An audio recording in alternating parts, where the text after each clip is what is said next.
দিনকে দিন কিন্তু পরিবর্তিত হচ্ছে এবং এইভাবে যদি জলবায়ুর একটা অনিশ্চিত পরিবর্তন দিকে আমাদের এই গ্রহ ধাবিত হয়, তাহলে প্রথমেই ক্ষতিগ্রস্ত হবে পৃথিবীর যে অঞ্চলগুলি, তার মধ্যে বাংলাদেশ অন্যতম দুর্যোগ কবলিত ঝুঁকি সম্ভাবনার মধ্যে আছে। আবার বাংলাদেশের মধ্যে যে এরিয়াগুলিতে সবচেয়ে বেশি ঝুঁকি থাকবে, তার মধ্যে আমাদের মতো উপকূলীয় অঞ্চল, যারা সাগর পাড়ের বাসিন্দা, সেই এলাকাগুলিতে সবচেয়ে বেশি ঝুঁকির মধ্যে আমাদের জনগোষ্ঠী থাকবে। অতএব আবার এই সমস্যার সমাধান কোনো ব্যক্তি, এমনকি কোনো দেশ করতে পারে না।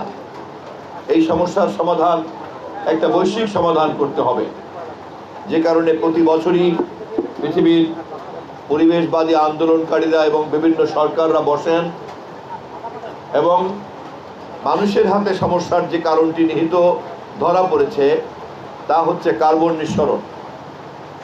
আমাদেরকে জ্বালানি ব্যবহারের ক্ষেত্রে আমরা যদি সতর্ক না হই, কার্বন নিঃসরণের ব্যাপারে আমরা যদি সতর্ক না হই, পরিমিত না হই, সারা পৃথিবীব্যাপী যে কার্বন নিঃসরণ হয়, এই কার্বন নিঃসরণের কারণেই আমাদের এই তাপমাত্রা আমাদের বাসযোগ্য পরিস্থিতির বাইরে চলে যাচ্ছে।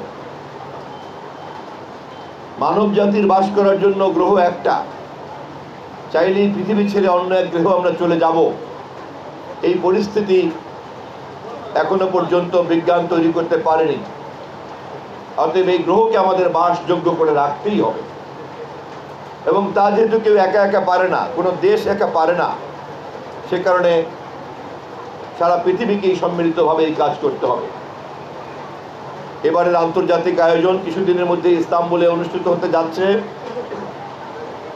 এবং দিনকে দিন কার্বন নিঃসরণ কমানোর জন্য যারা বেশি বেশি করে কার্বন নিঃসরণ করেন, এমন দেশগুলিকে তারা বাধ্য করেছেন যাতে তারা ফসিল ফুয়েল, জীবাশ্ম জ্বালানি ব্যবহারকে কমিয়ে দেন এবং নবায়নযোগ্য জ্বালানি, হাইড্রো পাওয়ার এবং সোলার পাওয়ারের উপরে যাতে আমরা আমাদের নির্ভরশীলতা করি।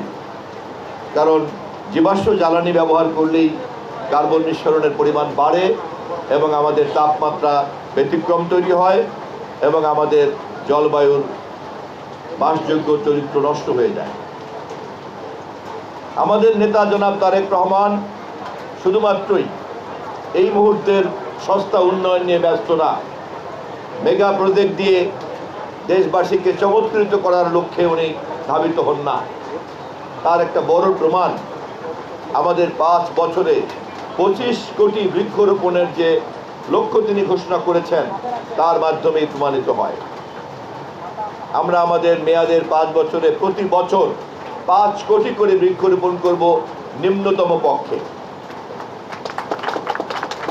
সেই লক্ষ্যে ইতিমধ্যেই আমাদের সরকার সারা দেশব্যাপী এই তৎপরতা চালিয়ে যাচ্ছে। তার অংশ হিসাবেই আজকে বরিশাল বিভাগীয় এই বৃক্ষরোপণ অভিযান এবং বৃক্ষ মেলা অনুষ্ঠিত হচ্ছে। আমি বরিশালের বৃক্ষ এবং বন বিভাগের দায়িত্বে যারা আছেন, সেই সকল কর্মকর্তাবৃন্দকে আমি এই সুযোগে বিশেষভাবে ধন্যবাদ জানাই যে সরকারের এই কর্মসূচিকে বাস্তবায়নে আপনারা আন্তরিকভাবে কাজ করে চলছেন। মাননীয় প্রধানমন্ত্রীকে ধন্যবাদ জানাই, তিনি সারা দেশে যেতে পারেন নাই, কিন্তু ইতিমধ্যেই বরিশালের দক্ষিণ অঞ্চলের গৌরনদী উপজেলা এবং বরিশাল সদরে বৃক্ষরোপণের মধ্য দিয়ে তিনি এই কাজ সমস্ত জাতিকে উৎসাহিত করেছেন, এই অঞ্চলকে উৎসাহিত করেছেন। আমি প্রশাসনকে, স্থানীয় জনগণকে, সামাজিক নেতৃবৃন্দকে এবং সকল রাজনৈতিক নেতৃবৃন্দকে, বাংলাদেশ জাতীয়তাবাদী দল সহ সকল দলের নেতাকর্মীকে বিনীতভাবে আহ্বান করব, বৃক্ষায়ন, সবুজায়নের এই গুরুত্ব তাদেরকে গভীরভাবে বুঝতে হবে। কেবলমাত্র দেশপ্রেম দিয়ে এটা বোঝা যাবে না, এটার জন্য আমাদের একটা এই গ্রহের অস্তিত্বের বিষয়টিও বুঝতে হবে। আমাদের নেতা যেহেতু বোঝেন, আমাদের সকলের তাই বুঝতে হবে।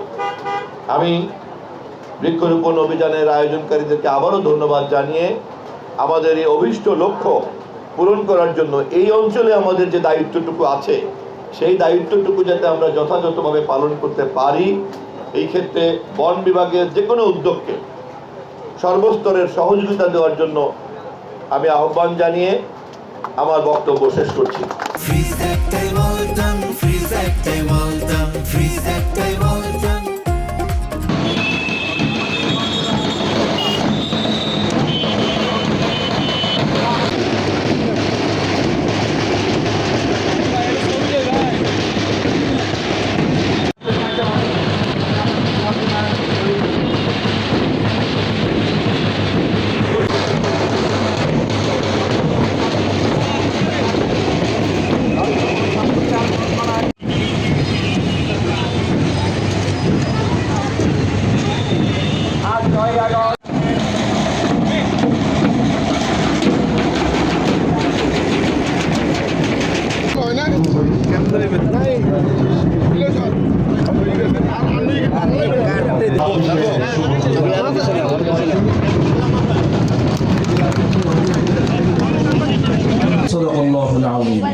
ইরশাদ হচ্ছে, তোমরা তোমাদের সেই বপিত বীজ খড়কুটায় পরিণত করতে পারি। ডক্টর মোল্লা রেজাউল করিম, বন সংরক্ষক, উপকূলীয় অঞ্চল, বরিশাল, আমি আপনাকে বিনীত আহ্বান জানাচ্ছি। Next 1 minute for journalists. কি বুঝলাম না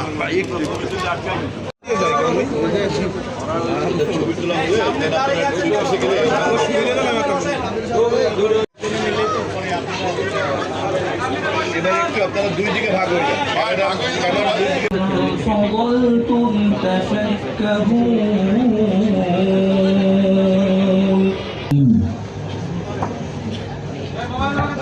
بسم الله الرحمن تزرعونه أم نحن الزارعون যাতে দেখতে পারে আর কি, অন্যদের আমরা একটু সুযোগ করে দেওয়ার চেষ্টা করি, দেখার সুযোগ দেওয়ার চেষ্টা করি। আমরা সবাই জানি বর্তমান গণতান্ত্রিক সরকার, মাননীয় প্রধানমন্ত্রী ইতিমধ্যে আমাদেরকে চাইতে সৌভাগ্যবান বরিশাল এই কারণেই যে এই 5 কোটি বৃক্ষ 25 কোটি বৃক্ষ